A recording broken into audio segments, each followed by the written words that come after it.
Good Friday afternoon to you. It's 4 o'clock time for Sports4CLE. Thanks for joining us. Plenty to talk about. Browns getting ready to head to Atlanta to face the Falcons Sunday at 1 o'clock. Myles Garrett met with the media earlier today. Talked about being fortunate not to be more seriously injured in that one car accident. Also, a little bit of a wake-up call for his driving.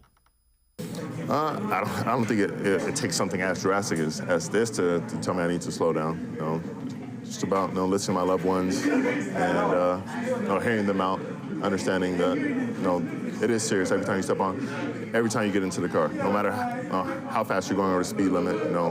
There's a lot of situations, the circumstances you put yourself in that can lead to not only endangering yourself but someone else. So this is definitely a call to me to be more safe with my driving and pay attention to my speed and my surroundings. Myles Garrett, a little banged up, as you saw there. So Garrett talked about his availability for this Sunday's game. I mean, that's up to the training staff and the coaches. If it were up to me, I'd love to go. That's just my competitive spirit and my nature. Physically, we have to assess that going up to the game, today, tomorrow, and on Sunday. But that's just a decision we'll make a little bit closer to game time. And again, Browns still evaluating Myles Garrett. Mary Kay Cabot tweets this out. Both Clowney and Myles Garrett questionable for the Falcons game. Haven't been ruled out yet. Taven Bryant has been ruled out, as is Joe Haeg. Those two have been ruled out. Also, JOK, David Njoku, both practicing, leading you to believe they will be available. Let's welcome in Jeff Lloyd from the Locked On Browns podcast. Jeff, the defense is banged up. Potentially 3 of the starting 4 D linemen out of there. What do you make of all the changes? Well, I mean, first things, you can talk about a team that might be down 5 starters on defense. You count Anthony Walker into this mix, he won't be there. I think Jeremiah Owusu-Koramoah, it's probably going to be a game-time decision. And maybe in years past, the Browns wouldn't have played him.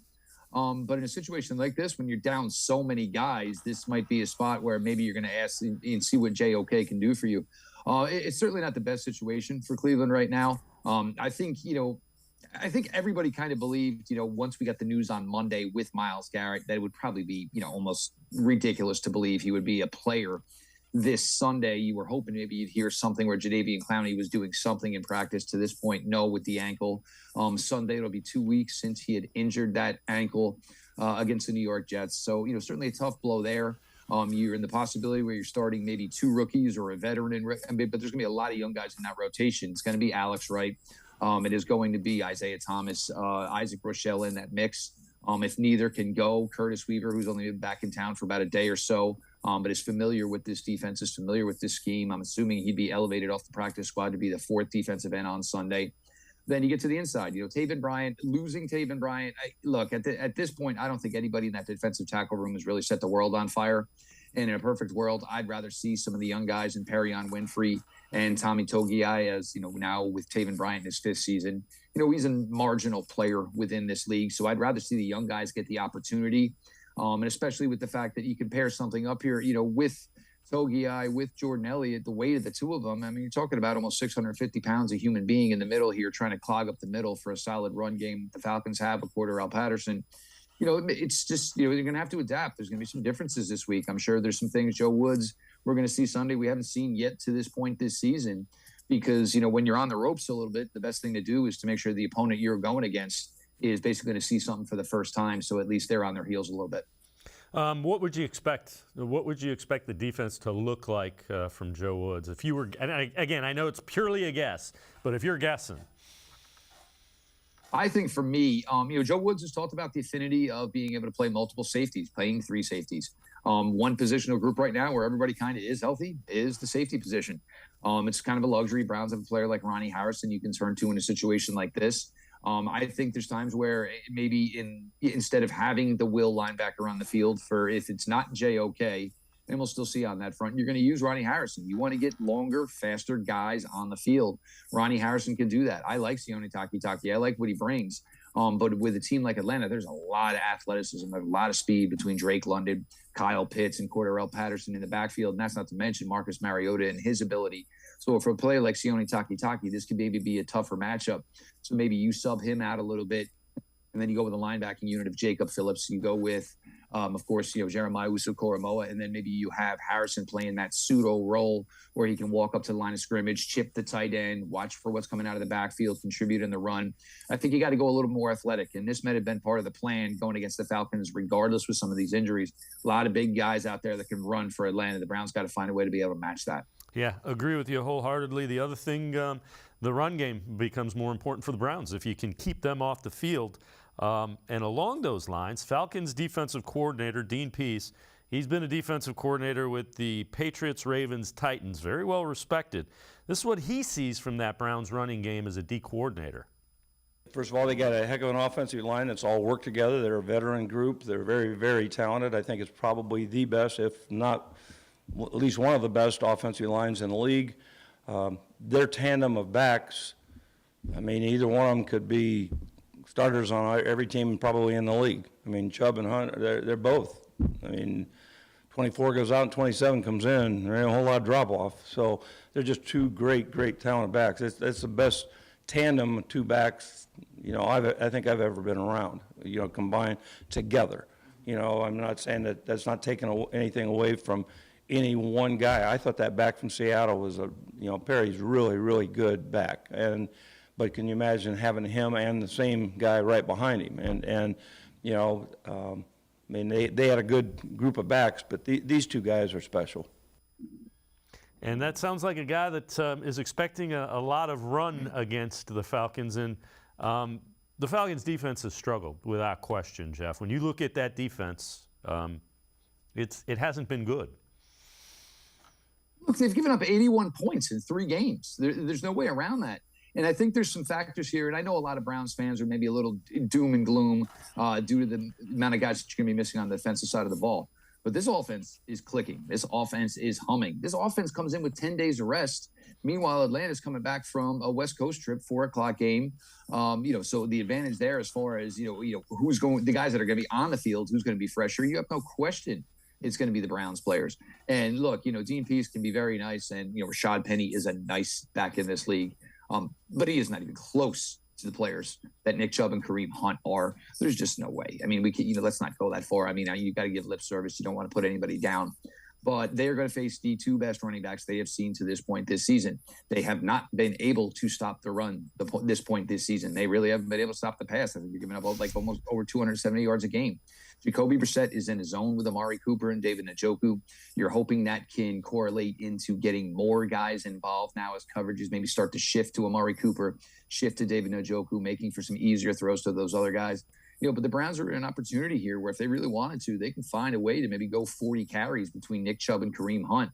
And, maybe to aid that defense, one of the best things they can do is make the offense of the Atlanta Falcons spectators. They have the capabilities to do this.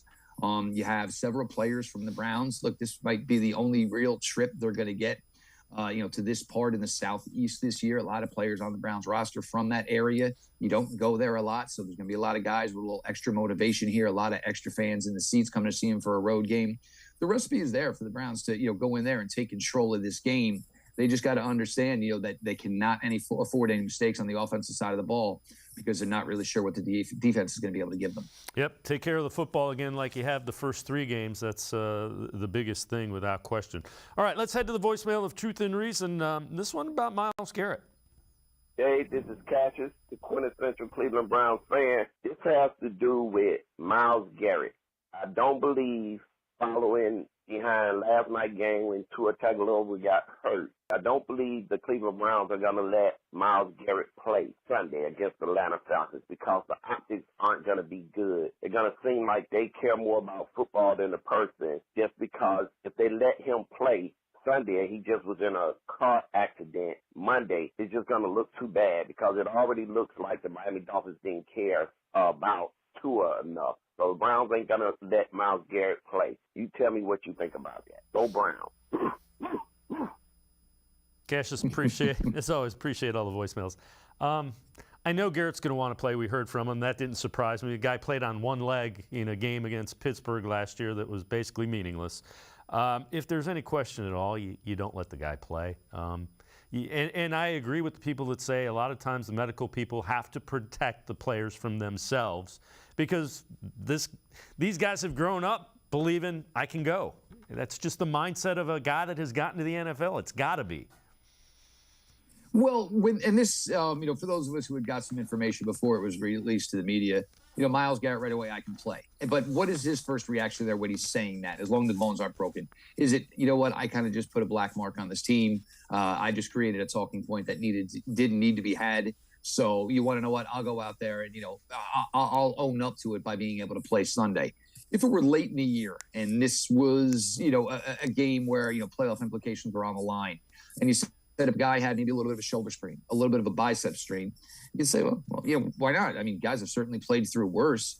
But the Browns have been notoriously cautious with guys in injuries, almost to the point where the last couple of years under this current administration, where it's like, you know what, I'm good to go today. But you want to know what?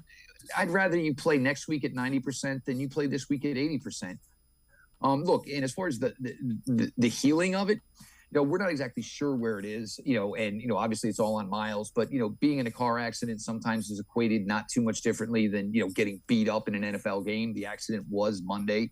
It wouldn't be odd for somebody to play a Monday night game and then come back and play Sunday. But the Browns are definitely going to be cautious in this instance. I think it would take a miraculous recovery between, the time they board that plane and Sunday morning in the stadium, I think, for them to change their mind. I think for all intents and purposes, they'd feel more comfortable with Myles Garrett being a spectator Sunday, understanding they're going into it undermanned, but realizing what the greater value is, and that's Myles Garrett for 13 more games this season. Jeff Lloyd from the Locked On Browns podcast and I are going to step aside, take a quick time out. Other side of the break, we'll look a little bit deeper at the Falcons. Sports4CLE will be right back. Stay with us. Come back to go forward. Back to learning new things. Back to pursuing your dreams. Tri-C has flexible learning options to fit your life. And every year, more than 1,000 local companies provide Tri-C students with real-world learning. The right education can boost your lifetime earning power by hundreds of thousands of dollars. Start now with a college education you can afford. Tri-C, where futures begin.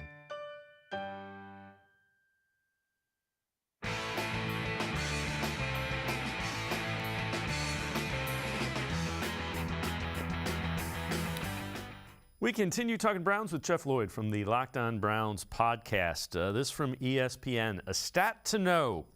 The Browns have scored on 14 consecutive red zone appearances dating back to last season. That is the third longest active streak in the NFL behind the Cowboys and Titans. And Jeff, Browns offense has been that good. We've talked about it. They're clicking. Oh, there's no question about it, Dave. Jacoby Brissett is in his zone. He has gotten really comfortable with the place that he is at with this team and within the offense. He and Amari Cooper have found a relationship that they've been looking for. David Njoku showed well against Pittsburgh. So to this point, you feel good about this team. They have a nice mix, being able to throw the ball, being able to run the ball. Having a guy like Cade York certainly pays off in these scenarios. I think we're all safe to say that Jacoby Brissett has far exceeded the expectations to this point. Along those lines, Dean Pease talked about what he has seen in this offense relative to the passing game. The thing of it is that everybody's really, you got to geek up to play the run game. I mean, you can't just sit there and just play your, vanilla defense all the time. And what happens is that's an asset. Anytime you get the running game going, it's always going to be an asset to the passing game because guys you're going to pull linebackers up to play the run. You're going to get secondary guys to bite on the run. Anytime the running game is strong, usually the passing game's got a chance then too, and they do a good job with the play action, the boots, the quick game, all that stuff. And if you look at them, they don't get into a lot of third and longs. They're very third and manageable. It's not like you're sitting back there teeing off as a pass rusher because it's 3rd down and 8 or 3rd and 10. There ain't a lot of those. It's 3rd and 3. So now what do you do as a pass rusher? If I rush, if they do pass it, the ball's coming out quick, and I got to be afraid that they're going to run it. 3rd and 3 means nothing to them. 3rd and 4. And Jeff, right there has been the key to what the Browns have done effectively. They've been, some people call it ahead of the sticks, manageable on third downs. They've kept it at that 3rd and 3, 3rd and 4, 3rd and 5. And good luck with what you do against this offense if they're in 3rd and short. Well, that's the thing. I mean, if you can go to any play in the playbook, that's where the Cleveland Browns always want to be in a scenario. Over the last 2 weeks, we've seen Njoku involved. We've seen Amari Cooper involved. We really haven't seen very many other receivers involved, notwithstanding running backs, obviously. So they've been a little bit top heavy that. But you go to the one huge play. It was 3rd and 1 against Pittsburgh on Thursday night. And this is after Jacoby Brissett had executed a couple of QB sneaks. So you had Steelers guys pointing at the line of scrimmage, worried about the QB sneak. Meanwhile, Nick Chubb is in the backfield. You're concerned about that. The Browns went play action off of it. You basically had Amari Cooper running an all-day route. You had a corner trying to chase him. The safety had already bit up trying to stop the run. And it just allowed for a big, wide open play, 30-something yards. That basically was kind of the nail in the coffin as the Browns taking over, ownership of that game. It's really smart, and it's things they've always wanted to do and they hope to accomplish. They weren't able to always do it with Baker Mayfield, taking sacks he shouldn't have. Some of it was silly penalties that didn't need to be. The offensive line's been playing really clean there as well to keep them in these manageable situations. But if you get a team that is so loaded at the running back position with such a strong run-blocking offensive line, and you can always say it's 50-50 when they go to the line of scrimmage, whether they're going to run or they're going to pass, like Dean P said, it's really, really difficult because if I'm going to sell out as a pass rusher and they're just handed to Nick Chubb and he's going through the hole I just vacated, well, guess what? We're lost. It's 1st and 10, and we got to go do it all over again. Yeah, without question. So ESPN, what to watch for in each and every game. In this game, it says in theory the Browns and the Falcons have 2 of the top 3 rushers in the NFL, Nick Chubb and Cordell Patterson. Chubb 1, Patterson 3. Now, Patterson did return to practice today. He hadn't practiced Wednesday or Thursday, resting his knee. But this will be the toughest test for the Browns to date. And Jeff, let's take a look. So I thought this might be interesting to do because not a lot of people get to see the Falcons play. Cordell Patterson is that big guy wearing 84. It looks almost like a middle school guy. It's like, yeah, we need to put the best athlete back in the backfield. Cordell, go back there and run. But take a look at just this guy glides. He's an elite kick returner. The other thing is they have used him as a receiver, so they get the ball in his hands a bunch of different ways. They'll pitch it to him. They'll throw it to him. This is going to be a challenge for the Browns. And again, this is an elite return guy, so you get him out in space. That guy right there is going to be a challenge for the Browns. There's no question about it. And look, for as long as Cordell Patterson has been in the league, and even if he was drafted in the first round by Minnesota, people didn't really know essentially what he was. With traveling to teams, they finally just basically, as you said, let's just basically make it look like a return. We'll hand the ball to him in the backfield, let him scan real quick, and just run to daylight. And he's still got that 4.3 speed. He's a long strider. And this is where it can cause some issues for the Browns. Because when you start going to reserve players like the Browns are going to do this week, most likely at the edge position, if not one guy, 2 guys, these guys, it's going to be a question of discipline. And you see on those runs that you guys were just showing, there's nobody out there setting the edge. And look, it's going to be difficult enough to set the edge against a player like Cordell Patterson because he is just that strong foot speed wise. So it's really difficult to do that. But you've got to maintain your discipline. And, a lot of times with reserves, they come in, I got to make a play. I got to make a play. No, that's never what it is. It's, I got to do my assignment. You got to get that stuff flowing back to the inside. That's where the linebackers are supposed to be. That's where the safeties are supposed to be to cut those long gains down. 4 and 5, you understand he's going to get yards. He is that good of a player. But you have to have these reserves that come in. They've got to, A, do their assignment. B, they got to play with discipline. It's not about racking up the stack sheet. It's about making sure that, you are setting the edge. And Cordell Patterson, basically has to just not run wide as far as he wants to until he gets out of bounds. He's got to cut back. He's not a true running back. When you get him in the spot where he's got to look for cutback lanes, he's just not as comfortable. He's always been a guy that finds daylight and just bursts through it with 4.3 speed. Going to be a tall task to ask for a really solid team defensive performance when you're going to be missing a lot of players, but that's what they're going to have to do. And look, they've had 10 days. I'm sure they watched that game live Sunday. They knew what they were up against. We'll see what Joe Woods has schemed up. All right, before I let you go, bottom line, do you think they get it done? Do you think the Browns go to 3-1? I don't look. I understand. You're down players, but there has to come a time where you have to believe there's expectations in a team. And look, not everybody's going to be there every week. That is just the way it goes. And I do think, wow, we're at this point where we're like, wow, we really thought we'd be leaning on the Browns defense right now going into week 4. That really hasn't been the case. This Browns defense hasn't been world beaters necessarily to this point anyway, but the offense has. And look, the recipe is there for a team that cannot handle the run for you to control this clock. You're going to have to get a couple of stops on defense. You cannot commit any costly turnovers. But I'd be stunned if the Browns don't win this game. And the other thing is this is a rallying point, and there's been times in the past couple of years, where guys were moved on from this team because when the chips were down and certain guys had to be relied upon, they couldn't get it done. Well, you want people to believe that you could be a factor till Deshaun Watson gets back. You go out and you steal a game like this. I understand you're missing some supreme talent, but this is the Atlanta Falcons. I mean, Marcus Mariota is the quarterback.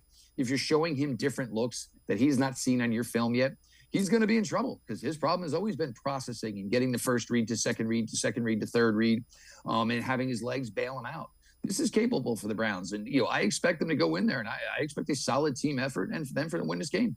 I agree with you. I think it probably is a little bit high scoring, but I think the Browns come away with a win. Jeff Lloyd, Locked On Browns podcast as always. Appreciate the time and the insight. Thanks very much, Jeff. All the best, Dave. Have a great weekend. All right. Jeff Lloyd, check him out. Locked On Browns podcast. We're going to step aside, take a quick time now. Randy Gurzi from Dog Pound Daily, straight ahead. Stay with us. The Ohio Lottery Partners in Education program recognizes role model students and teachers from across Ohio. Nominations can now be done completely online. To nominate a deserving teacher or student, go to OhioLottery.com. In the About section, find Partners in Education. There you will find links to the nomination forms. Students kindergarten through 12th grade can be academic all-stars. Teachers can be honored as a Teacher of the Month. The Ohio Lottery Partners in Education, where stars shine. The Greater Cleveland Sports Hall of Fame celebrates the star athletes and notable sports figures who were born or have made their home in Greater Cleveland. It tells the story of discipline, commitment, perseverance, sportsmanship, and excellence in achievement. It encourages and inspires those who believe in sport and its direct impact on the well-being of our community. Go to clevelandsportshall.com or follow us on Twitter at GCLE Sports HOF for more details.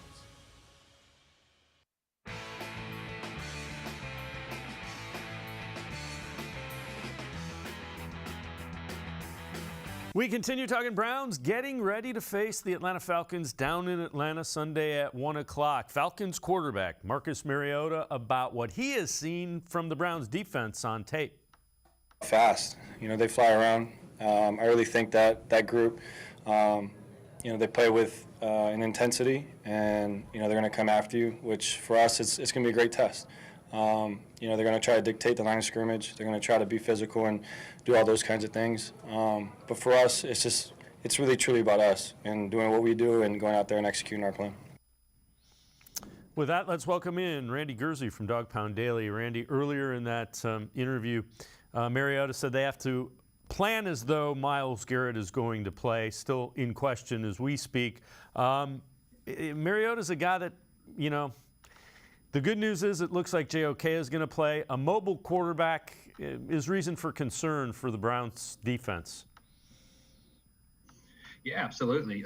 But you already touched on it. JOK being back will be huge because he's that guy who, Mariota's not on the same level as Lamar Jackson by any means, but JOK is the guy that was able to kind of keep pace with Jackson and keep him from completely destroying the Browns. So, he can kind of play that spy role and try to keep him in check, which is going to be incredibly important in this. But one thing we can say is Mariota's eyes are fine. There's nothing wrong with those because he's right. The Browns they're definitely fast on defense, and they're going to try to come after him. You have written an article for Dog Pound Daily, 3 reasons to pump the brake on the Browns hype, currently 2-1. Let's go through that. 3, we've already kind of touched on this. Injuries are mounting. 2 opponents early in the season, 3-6. So schedule gets a whole lot harder, and that leads me into number 1, which October is still tough. Again, the injuries are kind of mounting everywhere in the NFL at that point in the season. But let's go back to those injuries. Let's assume for the moment Clowney and Garrett cannot go. That's and we already know Brian's out, so now you're down 3 starters on that defensive line. Yeah, and they were really hoping Chase Winovich would be a guy that could kind of step in because they know that Jadeveon Clowney's going to miss a few games every year. It's what happens. I think he's played a full schedule only one time in his career. So you're going to miss a few games. You get yourself an experienced player that could fill in, and he's out as well. So you're down to 2 rookies that are going to most likely be starting, or either the 2 rookies or maybe Isaac Rochelle will come in there if not. But you're going to be asking a lot out of Alex Wright, and you're also going to be asking a lot out of Perion Winfrey at defensive tackle. So it's going to be a definite challenge, and I think it's probably a safe assumption. I don't know if you saw the pictures of Myles Garrett today in the locker room, but he looked a little beat up. So I think it's probably a safe assumption that he's not going to go. Yeah, I would agree. And again, having said that, you also wrote an article, who needs to step up? Defense, there's opportunities there for some of these young guys. How do the Browns get through this this week where you probably don't have 3 of your starting defensive linemen? You're going to lean heavily on guys like JOK, like Jacob Phillips. Phillips has been a playmaker when he's on the field. He's been able to fly around, make plays. He did well last week when he came in against Pittsburgh, and I think what really stood out was he did good in the pass game. He had a pass breakup there in the second half that was pretty impressive, and that was kind of the one area of his game you weren't real sure about. So you're really hoping that he can step up and kind of provide that spark. The problem is he's also had injury concerns in his career, so you have to worry about that. But outside of him, you're going to be leaning on veterans like John Johnson III and Denzel Ward, who are kind of leaders of this defense. They're really going to need to step up and take over some of that leadership void.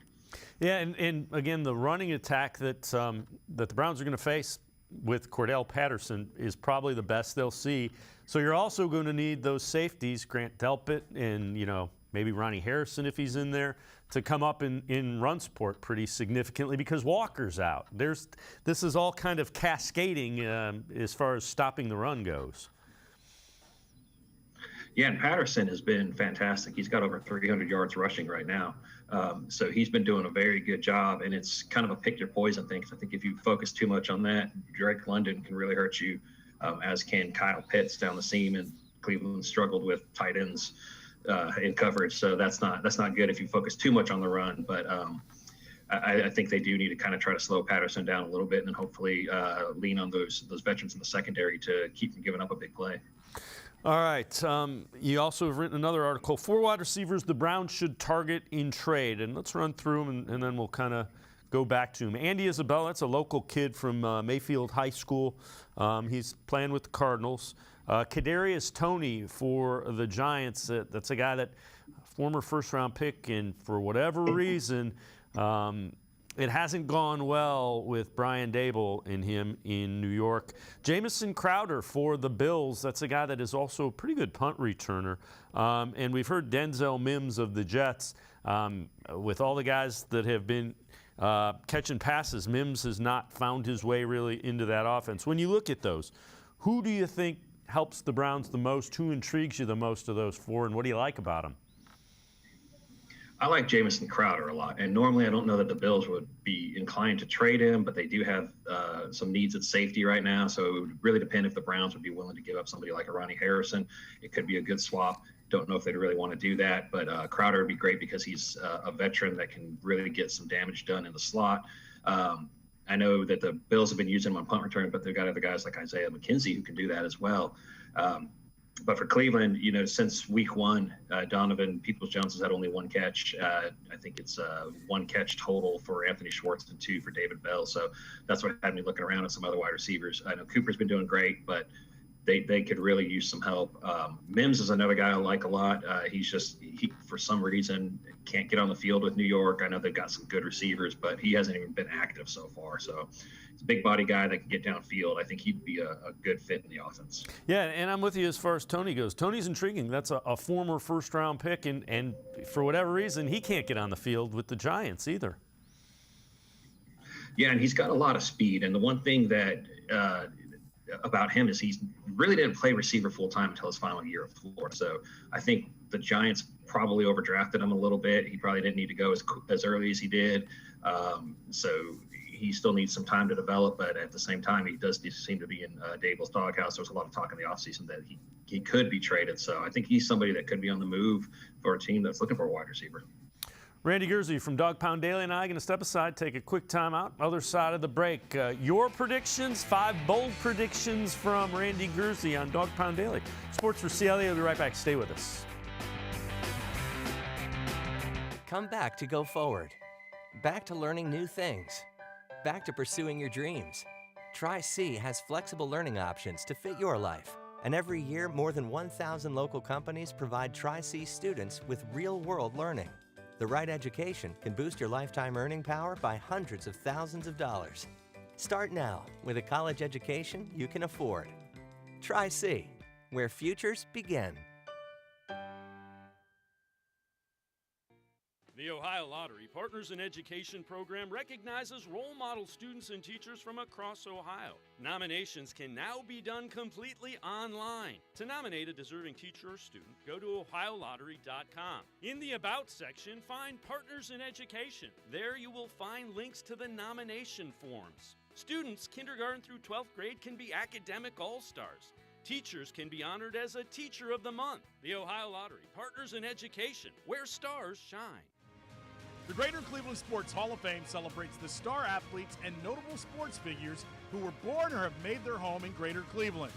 It tells the story of discipline, commitment, perseverance, sportsmanship, and excellence in achievement.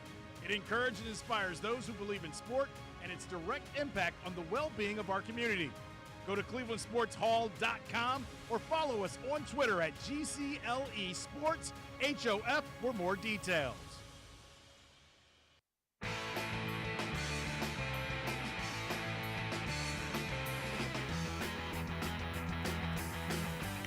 We continue talking Browns with Randy Gurzi from Dog Pound Daily. Let's head to the voicemail of Truth and Reason. Your predictions for the Browns-Falcons Sunday at 1.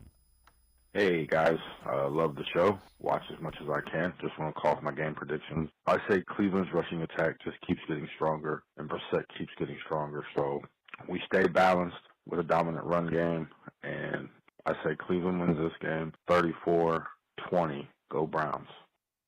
Dave, Browns go to 3-1 Sunday with a 34-28 victory. Jacoby has a very efficient game again. Chubb and Hunt combined for over 250 yards of offense, and the defense stops Atlanta on the last drive with either a turnover or a fourth down stop. Fan from Youngstown.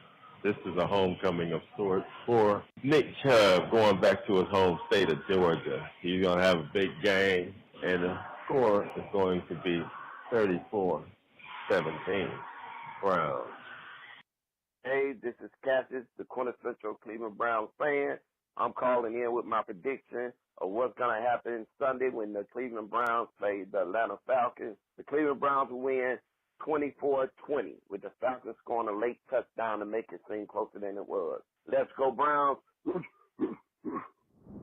right, we appreciate all of the predictions for the Browns. Let's welcome back in Randy Gurzi. Randy, 5 bold predictions. You wrote this. All right, let's go through them, and then we'll talk about them when we go through all 5 of them. So number 5, you had Cade York drills a 60-yard field goal.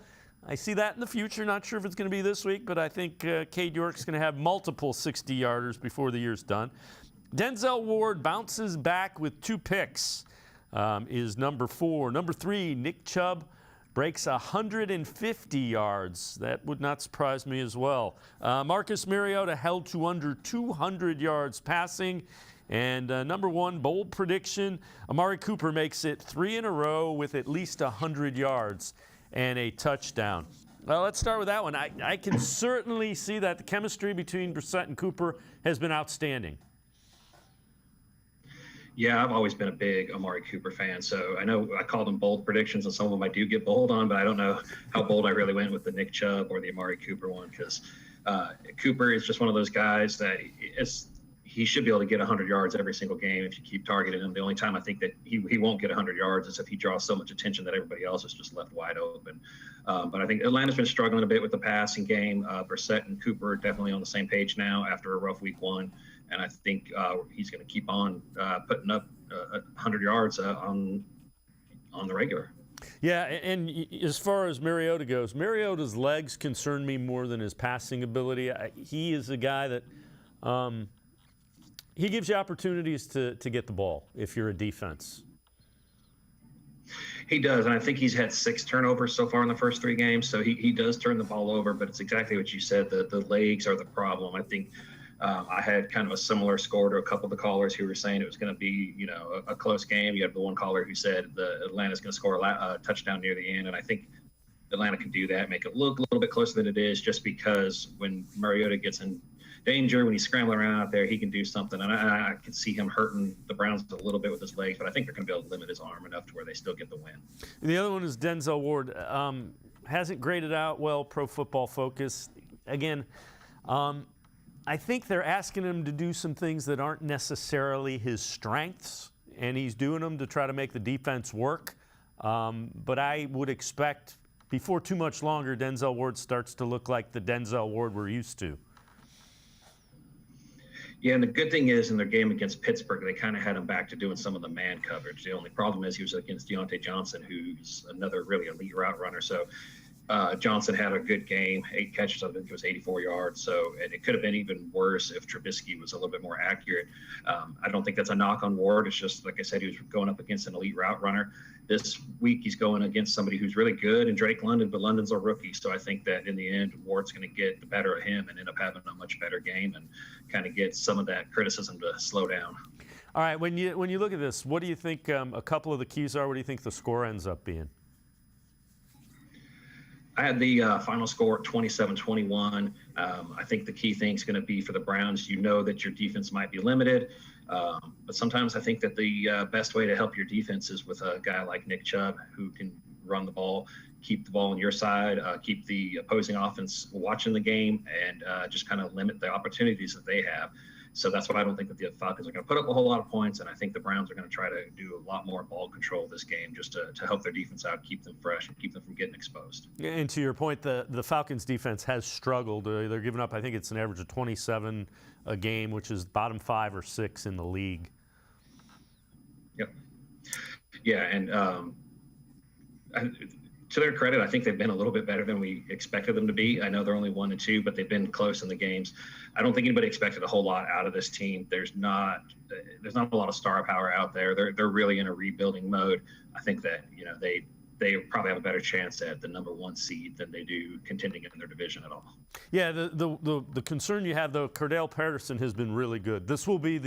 He will be the best running back, and they will try to attack the Browns more so than even the Steelers did running the football. Yeah, and it's funny how Patterson's been in the league for so long, and you saw New England one time, they used him a little bit as a running back, and then everyone just kept putting him back out a wide receiver where he never had that much success as a receiver. He was always good as a return man, and he would be good running the ball out of the backfield. And the Falcons just finally were the team that were smart enough to say, hey, why don't we just keep giving it to him in the backfield? And the results have been great for them. He's definitely been their best player. He's somebody that the Browns do have to watch out for because once he gets rolling, he can be hard to stop. Randy Gurzi, Dawg Pound-Daly, as always. Great stuff. Appreciate the time and the insight. Thanks very much, Randy. Yeah, thank you for having me. All right, Randy Gurzi. Make sure you check him out, Dawg Pound-Daly. We're going to step aside, take a quick time out. Other side of the break, film breakdown with Lance Reisland. We look at the Browns' defensive tackles. They'll be important against the Falcons. Sports for CLE will be right back. Stay with us. The Ohio Lottery Partners in Education program recognizes role model students and teachers from across Ohio. Nominations can now be done completely online. To nominate a deserving teacher or student, go to ohiolottery.com. In the About section, find Partners in Education. There you will find links to the nomination forms. Students kindergarten through 12th grade can be academic all-stars. Teachers can be honored as a Teacher of the Month. The Ohio Lottery Partners in Education, where stars shine. The Greater Cleveland Sports Hall of Fame celebrates the star athletes and notable sports figures who were born or have made their home in Greater Cleveland.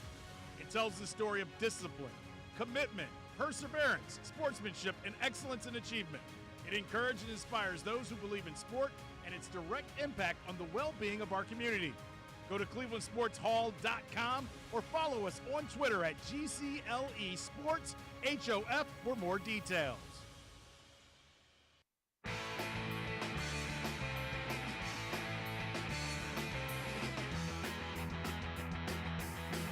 Sports for CLE continues. We continue talking Browns, getting ready for the Falcons. That means that the Browns defense is going to get a pretty big challenge coming up. They will face Cordell Patterson, who last week was the NFC Offensive Player of the Week. You see his rush numbers there. And he is a guy that is third in the NFL in rushing behind Nick Chubb and Saquon Barkley. Let's welcome in Lance Reisland, break down some video. And Lance, this is going to be the first test inside for the guys up front. They run a lot. Arthur Smith is the guy that ran that Titans offense with Derrick Henry. Yeah, they're going to get their first true test of that true inside zone from underneath center, that tailback downhill, both the 3 technique and the 2-eye, getting double teamed up to those linebackers. So I think it's going to be the first true test in terms of, taking on those doubles and getting a consistent run game right at them. All right, we're going to take a look at some areas of concern for the defensive tackles first. We'll get some areas that they're doing well after this, but we kind of broke this down, and pad level is a concern. Take us through this and what you see here. In the middle of the screen, you're going to see Perrion Winfrey, who plays with great energy, and he moves very, very well, but he's also a young guy, and he has a tendency to get his pad level too high. So you're going to see the Eagles during the preseason, Winfrey's second from the top, I believe, second down from the top. He is going to get doubled. He's going to get doubled. No, he's second up from the bottom. He's going to get doubled into the end zone because of his pad level. And sometimes these guys who are one-gap guys, they have a tendency not to be able to get off those doubles and take those double teams on very well. That's something he'll learn and something they're working on hard in practice. But that is an area of concern, is that pad level being too high, especially on those double teams. Well, the other guy inside as well is Jordan Elliott. So another area of concern, you mentioned it, double teams. That's kind of the staple of what Arthur Smith and his offense wants to do. So let's take a look at some of the double teams here. So up top here, if you look at the top of the screen, you're going to see it's not played really too bad by Jordan Elliott. He just does not get into that guard hard enough, and he gets that tackle down on the double and moves him just enough. And then the other young guy, Alex, right up top, he takes an outside lead and kind of gets chug blocked by that tackle outside. And just that movement of a yard on Elliott in the double, and that Alex Wright taking a little bit of an outside course, too much of an outside course there, creates a big hole here for ETN during the preseason with the Jaguars. So again, this is not terrible by Elliott. He gets into that guy, he gets moved just enough. And with these backs, it's just enough is enough. So they got to work on making sure they're getting their guy and not losing any ground in those doubles. The other thing to keep in mind is Cordell Patterson is a big guy. I mean, he runs upright. So another thing that's going to be important is to stay where you're supposed to be. Let's take a look at the next coaching point. They talk about gap integrity. Talk to us what you see here. So this is actually one of their strengths that can actually hurt them. They run very well. They're very aggressive. They get off the ball. They penetrate. And right here, they're going to get a cutback run from Montgomery from Bears. And what it is, it's a zone to the left. And they penetrate and they get down the line of scrimmage too much. And sometimes it's defensive linemen. You just got to be boring, stay in your gap and let the guys behind you make plays. And right here is just a classic case of over pursuing, being almost too aggressive and losing your lanes here. So everybody's got a gap and they lose their gap here, and it creates a real big cutback here for Montgomery. All right, so we've looked at some of the areas of concerns for the defensive tackles. Let's flip it around, look at some of the things on tape that they do well. And in this one, Perrion Winfrey, a young guy, gets to the spot. He does gets where he wants to go. Well, that is their strength, and it's not a matter of talent with these guys. It's a matter of style. These guys are all one-gap guys. They like to penetrate. They like to pass rush. They're very aggressive. They like to get upfield. And in Joe Wood's defense, if that's what he's calling for, they're going to be very successful. So this is exactly what they do very well. They get in the gap. Backside tackle tries to cut Perrion Winfrey off here. He's too fast. He runs down the line of scrimmage and makes a play. You can see Jordan Elliott in there a little bit as well. So if you run sideline to sideline against the Browns, especially these D tackles, it's very hard to do. They run very well, and they're very aggressive. So another thing that we're going to take a look at, another strength, another one of those guys, this time a veteran guy, Taven Bryant, again slanting and getting where he wants to go. So he'll be on the he'll be to the bottom of the screen here to the left of the center. He's gonna beat that guard. He's just gonna slant or angle down into that A gap. Once again, not really worried about the blocking technique. He's just coming. And when these guys have a gap and they get to go, they're very, very they're big. They're really, really athletic. They can bend. And again, if you're trying to cut these guys off, if you're trying to protect your gap or block back on these guys, they're very hard to block. So again, the strength of these guys is their movement, their ability to get down the line of scrimmage, penetrate, pass rush. What they need to work on is what the drills that I really thought they got better on during camp is getting their hands on the offensive lineman in front of them to help them stop the run. All right, and so Lance Reisland, our film breakdown guy, make sure you check him out, cleveland.com, as well as the Plain Dealer. Let's take a look at some of those drills. So this, again, stuff that you shot, and again, you'd mentioned it, this is Tommy Togiai. What are they doing here? What's the teaching point? So they're simulating zone blocking here and not getting reached. So your job is to not get reached. So he's going to fight pressure and rip through his gap. So if he was a 3 technique, he'd be working down the line of scrimmage and maintaining B gap. So his job is to not get hooked. His job is to maintain that gap. And this is simulating like I said, and they're working on getting his hands inside, ripping, taking on that guard so he doesn't get hooked here. It's called the steer drill. So again, that's Togiai, one of the young defensive tackles. Let's take a look at another one, the rookie Perrion Winfrey. Again, going through drills. What are they working on here? So this is a multi-facet drill here. They're working on hands and extension with the hips. So they're going to work on hands, exploding those hips through contact, making sure you get your hands on your guy, exploding, extending, and then at the end, you'll see him pop his head to the left here. So they're going to extend and find the ball carrier. So it's a multi-drill where they're going to explode with their hands, they're going to explode with their hips, and then they're going to find the ball carrier. And the only way they can do that is if they extend that offensive lineman in front of them. Again, probably the biggest challenge to date running the football. I know, you had Najee Harris of the Steelers, but this is an offense that has run the ball effectively. Patterson, third leading rusher. If Patterson, and if you're a rusher and you're mentioned in the same breath with Saquon Barkley and Nick Chubb, you've been having yourself a pretty good start to this NFL season. This will be the biggest challenge for the Browns defense to stop a run attack.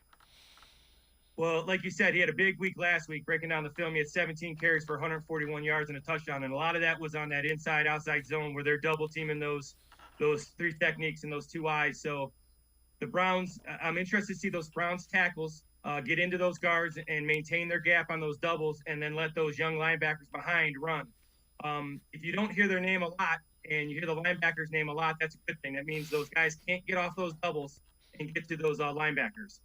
Yeah, and that's kind of the life of a defensive tackle. You may not make the play, but if your linebackers are making a lot of plays, you're doing what you're supposed to be doing. Yeah, it's not a third down. It's a glamorous spot, but for the most part, especially in the NFL, first and second down, it is I don't want to say a boring position, but it's a position that you're taking it for your teammates. You got to make sure, especially on those double teams, you got to make sure those doubles don't get off. Vertically move you backwards, and then that allows them to get to the linebackers either way. So you have to be very strong, very stout, very tough, and it's technique. And I think the Browns guys are just, it's like I said, their style. They're going to get better and better and better in taking on those NFL doubles, and I think they're only going to improve on that on those skills. Lance Reisland, as always, appreciate the time and the insight. Thanks very much, Lance. As always, thanks for having me. All right, Lance Reisland, make sure you check him out on cleveland.com, as well as the Plain Dealer. Film breakdown, always good stuff, talking about the Browns' defensive tackles this week. We're going to step aside, take a quick time out. Other side of the break, we're talking the Guardians. A week from today, it will be playoff time in Major League Baseball. The Guardians, American League Central Division champs, they'll be part of the postseason. Bobby DiBiasio joins us straight ahead. Stay with us. Come back to go forward. Back to learning new things. Back to pursuing your dreams. Tri-C has flexible learning options to fit your life. And every year, more than 1,000 local companies provide Tri-C students with real-world learning. The right education can boost your lifetime earning power by hundreds of thousands of dollars. Start now with a college education you can afford. Try C, where futures begin. The Ohio Lottery Partners in Education program recognizes role model students and teachers from across Ohio. Nominations can now be done completely online. To nominate a deserving teacher or student, go to ohiolottery.com. In the About section, find Partners in Education. There you will find links to the nomination forms. Students kindergarten through 12th grade can be academic all-stars. Teachers can be honored as a Teacher of the Month. The Ohio Lottery Partners in Education, where stars shine. The Greater Cleveland Sports Hall of Fame celebrates the star athletes and notable sports figures who were born or have made their home in Greater Cleveland. It tells the story of discipline, commitment, perseverance, sportsmanship, and excellence in achievement. It encourages and inspires those who believe in sport and its direct impact on the well-being of our community. Go to clevelandsportshall.com or follow us on Twitter at GCLE Sports HOF for more details.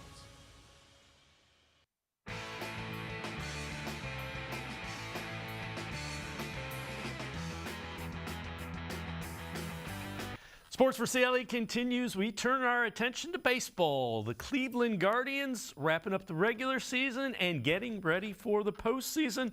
Let's welcome in Senior Vice President of Public Affairs for the Guardians, Bob DiBiasio. Bobby, appreciate the time.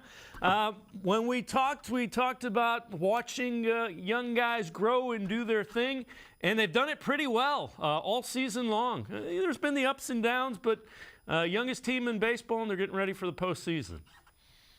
Yeah, remarkable the way this young team has come together, and thanks for having me, David. Always a treat chatting with you.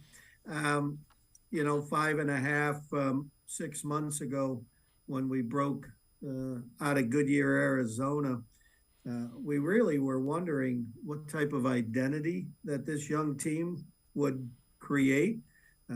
How they would grow and develop both as a team and as individuals. And we saw a young team, as you said, the youngest in all of Major League Baseball. There's AAA teams that are older than us that we see a relentless brand of baseball. We see, some would say, an old-fashioned style of baseball where you pitch it and you catch it. You put the barrel of the bat on the ball and you run the bases aggressively. These kids have just been so fun to watch with the leadership of Terry Francona, the winningest manager in franchise history, and his coaching staff. Just been wonderful. And the way they took care of business here in mid-September, just remarkable. I have to say, we played a stretch of 18 games in 17 days with Minnesota and Chicago right in the midst of all that, the two teams that were chasing us. And our guys go 16-2. They took that challenge head on, no matter how many obstacles, 12 doubleheaders, etc. They met every challenge, and good for them as they get to play in the postseason. So October baseball, here we come. The other thing that we talk about the young guys, I think we should probably talk a little bit about Jose Ramirez and Med Rosario, two of the veterans, and Rosario is a guy that maybe underappreciated by a lot of fans. He was highly thought of prospect, had one kind of so-so year with New York, comes over here. He's been really good. He's been very good. The unknown aspect of Med Rosario, unless you're really a deep baseball fan, you knew the name from him being thought of as one of the absolute top prospects in baseball before he joined the New York Mets. To be able to make a trade to get Francisco Lindor to the New York Mets and bring back an all-star second baseman and one of your leaders at that shortstop position. Jose and Ahmed lead by example. They play all out 100% every moment they step on a baseball field. Jose, if it wasn't for Aaron Judge and Shohei Ohtani doing incredibly historic things in the game of baseball in 2022.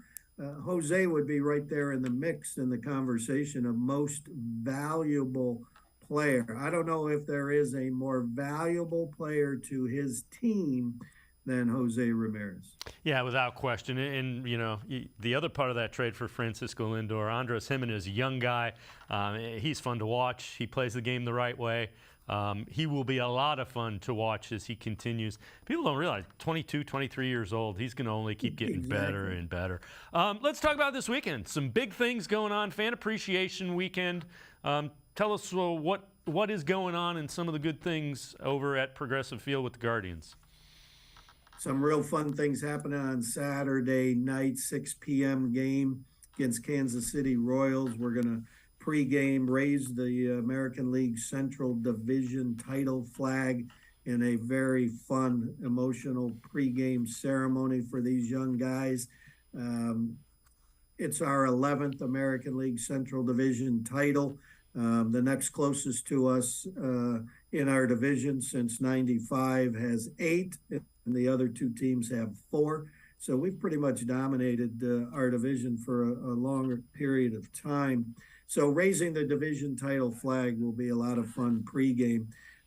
Also that night, postgame, we're elevating our normal fireworks show and doing one of our Rock and Blast radio rewinds. It's one of the best fireworks shows you'll ever see. It's an award-winning fireworks presentation. So Rock and Blast post-game, lots of other things happening that day. On Sunday, October 2nd, it's 50% off on all non-alcoholic concessions in the ballpark on Kids Fun Day, where kids get to run the bases. cleveland.com is the place to go to learn all about the fun happenings on Fan Appreciation Weekend at Progressive Field. Bobby DiBiasio, as always, appreciate the time and the insight. So the Fan Appreciation Weekend, next weekend, next Friday, a week from today, getting ready for October baseball as the Guardians get 3, maybe only 2, but maybe 3 at home in the playoffs. Absolutely. Let's hope only 2, my friend. And can't wait. October baseball, here we come. Bobby DiBiasio, great stuff as always. Appreciate it, Bobby. Thank you. Go Guardians. Nothing like getting ready for October baseball. Each week, the Ohio Lottery Partners in Education program, in conjunction with Sports4CLE, recognizes a role model student from somewhere across the state of Ohio. This week, we head to Akron-Hoban High School, where we will meet Lamar Sperling. Sperling getting it done in the classroom and is one of the best in the Buckeye State on the football field. The Ohio Lottery Partners in Education program is proud to salute Lamar Sperling, this week's Shining Star.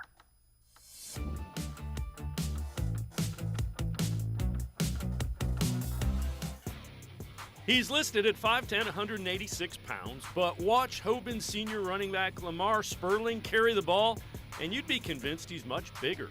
Sperling can run over people, around people, and by people. He has great vision and balance, but his leg strength is what really stands out.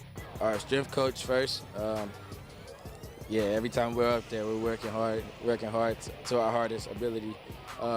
We lift Mondays, Wednesdays, so in season and off season we go every day. So it's only right that I have strong legs. It's all about putting the work in. I always tell people he's a throwback tailback. The first thing he does is compliment his O-line. The first thing he does, is go to his quarterback. Go to his receivers. He's just an all-around great kid who was raised by some great people, and he knows the values of people doing things for him and why he's successful. Sperling has been very successful for the Knights and has to be considered a leading candidate for Mr. Football, the honor given to Ohio's best high school football player. He's already gained 1,387 yards this season on 132 carries, better than 10 yards per carry, and he scored 21 touchdowns. Always the guys up front. I give them props every time, even when they tell me don't give them props, because that's all you can do. I run behind them every Friday, every Saturday, it doesn't matter. I just know that I got the trust in them, and I can just run with them. No one really ever gets a clean hit on him. You know, he's always moving sideways, forward, backwards. He's kind of, you know, little mini Barry Sanders. You know, he's got unbelievable balance. So you never know. You never know. Sometimes I'm yelling at him, hey, no, don't bounce it. Oh, touchdown. Good job. But he's just one of those total backs.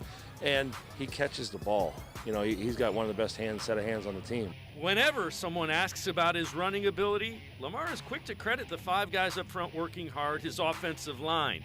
The line appreciates the hard work Sperling puts in daily. I come out here every practice, you know, working hard. You know, every drill that we do in practice, I used in game. So all that balance and catching myself and staying square, it's all practice, all work. You can't get nowhere without hard work. In the classroom, Lamar had to adjust to high school work as a 9th grader. Once he did, his work ethic and determination have paid off with above a 3-point grade point average. My auntie always says, you know, football is your sport, but your talent is in the classroom. So it's always good to hear that, staying humble in the classes. He's a leader in the school. He's not just a leader on a football team. You know, and people follow him. He's not a voice. He's not yelling and screaming. He's not that kind of kid. But he's always doing the right thing all the time. He's always on time. You know, he's that old adage. But you know, he's just one of those kids that just does everything right. And the younger kids see it, and it really helps them. Next year, Lamar has verbally committed to playing for the University of Buffalo. Bigger schools have been knocking on his door, but Lamar seems sold on the Bulls. From the start, they just became family to me, you know. They talk to me, they check up on me all the time. The coaches are very encouraging, and so is the players. And I went down there a few times, and I just knew it was the right fit for me. He's trying to break records in the weight room of the running backs. He's just he's a total package. You know, he's just not just a good football player, he's a great human being, and that's a tribute to his family. If you know a student who deserves recognition, we want to hear about them, and you can nominate them completely online. Go to OhioLottery.com. Find the About section. Click on Partners in Education. There you will see links to nomination forms. Nominate that student as an academic all-star, and they could end up being featured as our next shining star. Well done, Lamar Sperling. Hoban Knights looking strong again. That's going to do it for this edition of Sports for CLE. We will see you back here Monday at 4 talking about the Browns and Falcons game. Have a great weekend, everybody. We'll see you Monday at 4 on Sports for CLE.